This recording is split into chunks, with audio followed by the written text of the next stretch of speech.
ఆహ్, ఒక రోజు ఊరికే అలా కూర్చున్నా, ఇలా ఈ రూమ్ ఫుల్ కాంతి. ఆ కాంతి ఎవరు అంటే నేనమ్మా శివయ్యని. అంటే నాకు అందాక నేను పూజలు అంటే కర్మ సిద్ధాంతాన్ని ఎక్కువ నేను సెల్ఫ్‌లెస్ సర్వీస్ చేసేవాడినండి. ఎక్కువ పూజలు చేసే అంత బ్రాహ్మణ పుట్టుకే, కానీ చేసేదాన్ని గాదు. ఆఫీసు అలా వెళ్ళిపోయేదాన్ని. ఆహ్, తర్వాత నమ్మలేదు. నేననుకున్న 12 గంటలయింది, వర్క్ చేసుకుంటున్నాను కదా! నాకేదో హాలుసినేషన్ అయ్యుంటుందిలే అనేసి కోవిడ్ టైమ్స్ అప్పుడు. చిన్న ఆఫీస్ స్పేస్ ఉండేది నాకు. అక్కడ కూర్చొని చేసుకుంటూ ఉంటే మొత్తం కాంతి ఏంటిది సన్‌లాగుంది కాంతి అనుకున్నా. అట్లా అలా అలా లేదమ్మా అంటే, భయమేస్తుంది స్వామి నాకెవరో వద్దు, వద్దు, వద్దు అన్నాను. అంటే మనకి దేవుడు ఎదురుగా వస్తే భయమేస్తది కదా! అంటే, భయమా అమ్మా? సరే అని ఎళ్ళిపోయారు. కాంతి ఇలా జుమ్మున ఇలా ఎళ్ళిపోయిందనమాట.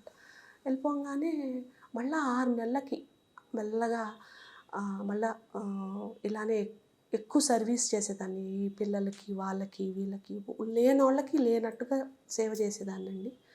చేస్తుంటే, "ఇప్పుడు రావచ్చా అమ్మా? ఇప్పుడు మాట్లాడొచ్చా నీతో?" అని మళ్ళీ వాయిస్ ఇనపడడం మొదలెట్టింది.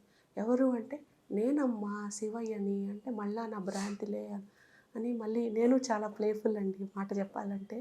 సో, అంత అంటే చాలా కామెడీగా మాట్లాడుకుంటుండేదాన్ననమాట స్వామి. ఇప్పుడు గూడా చాలా కామెడీ మాట్లాడతా నేను.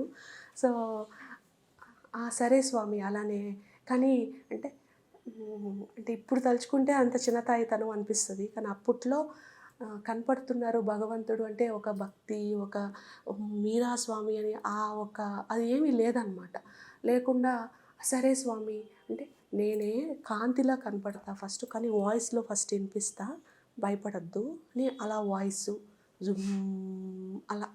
దాని తర్వాత మెల్లగా వాయిస్ తర్వాత ఫేస్ తర్వాత అట్లా రూపం. అదొచ్చింది, ఎళ్ళిపోయారండి. ఎందుకొచ్చారో, నిజమా, కలా అని గూడా తెలియని టైంలో అనమాట.